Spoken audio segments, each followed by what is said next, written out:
நீங்க பாஜக கூட்டணியிலிருந்து வெளியேறி இருக்கிறீங்க.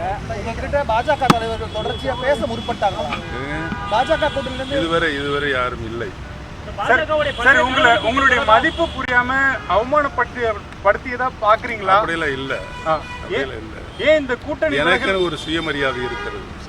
எனக்கென்று ஒரு சுயமரியாதை இருக்கு. அரசியலில் நான் மாண்புமிகு அம்மாவிடம் 25 காலம் நேரடி பார்வையில் பணியாற்றியிருக்கிறேன். அரசியல் ரீதியாக, கட்சி ரீதியாக அனைத்தும் எனக்கு தெரியும். இல்ல இப்ப பாஜகவோட விலகியது வந்து உங்களுக்கு வருத்தமா இருக்கா இல்லாட்டி சரியான முடிவு?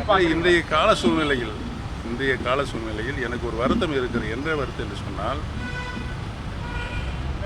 பார்லிமெண்டில் மக்களவையில் சமக்கரா சிக்ஷா நிதியுதவி பற்றி ஒரு கேள்வி எழுப்புகின்ற போது மும்மொழிக் கொள்கை அந்த அரசு, தமிழக அரசு ஏற்கவில்லை. அதனால் தான் நாங்கள் அந்த நிதியை நிறுத்தி வைத்திருக்கிறோம் என்று சொல்லுகின்ற ஒரு சூழ்நிலை இன்றைக்கு இருக்கின்ற கல்வி அமைச்சருக்கு இருக்கிறது. ஜனநாயக நாட்டில் ஏற்புடையது அல்ல என்பது என்னுடைய தனிப்பட்ட கருத்து. நிதி ஒதுக்கீடு காரணம் நீங்க பலமுறை சந்திக்க முயற்சி எடுத்தீங்க. இன்றைக்கு இருக்கின்ற கட்சிகளிலேயே மத்திய அரசாக இருந்தாலும் சரி, மாநில அரசாக இருந்தாலும் சரி, ஜனநாயக கடமையை செய்ய தவறியதில் அத்தனை பொருள் பற்றியும் நான் தினந்தோறும் அறிக்கையின் வாயிலாக வெளியிட்டுக் கொண்டிருக்கிறேன். ஆனா இப்போ சமீபத்துல இதுதானே கண்டன அறிக்கையா பார்க்க முடிஞ்சது. எது நிதி? அது நீங்களா இல்ல ரொம்ப நாள் பிரச்சனை அறிக்கை மட்டும். மாநில சுயாட்சி, மாநிலத்துடைய பங்கீடு பல்வேறு விஷயங்கள்ல முதலமைச்சர் குறிப்பிட்டிருக்காரு, கண்டனம் பதிவிட்டிருக்காரு. அது குறித்து நீங்க சொன்னீங்களா? தொடர்ச்சியான தமிழ்நாடு அரசு எடுக்கக்கூடிய நடவடிக்கைகளுக்கு நீங்க உறுதுணையா? இல்ல மக்களை பாதிக்கின்ற விஷயங்கள் எதுவாக இருந்தாலும் மத்திய மாநில அரசை நான் கண்டித்து அறிக்கை விட்டுக் கொண்டிருக்கிறேன்.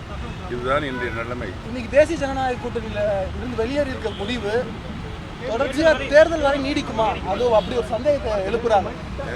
தேர்தல் வரை இந்த முடிவு வந்து நீடிக்குமான்ற ஒரு சந்தேகத்தை எழுப்புறாங்க. நல்ல கவனிச்சு பின்னால திரும்பி பார்த்தீங்கன்னா, நாடாளுமன்ற தேர்தல் யார் முதலமைச்சராக வர வேண்டும் என்று நடைபெற்ற தேர்தல், அந்த தேர்தலில் திரு எடப்பாடி பழனிசாமி யாருடன் இருந்தார்?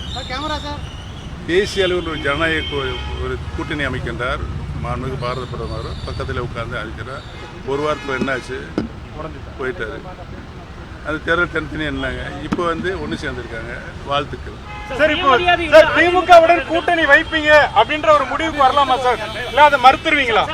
பிளே ஸ்டோர் மற்றும் ஆப் ஸ்டோரில் இருந்து பாலிமர் செயலியை QR கோடு மூலம் பதிவிறக்கம் செய்யுங்கள். செய்திகளை உடனுக்குடன் பெறுங்கள்.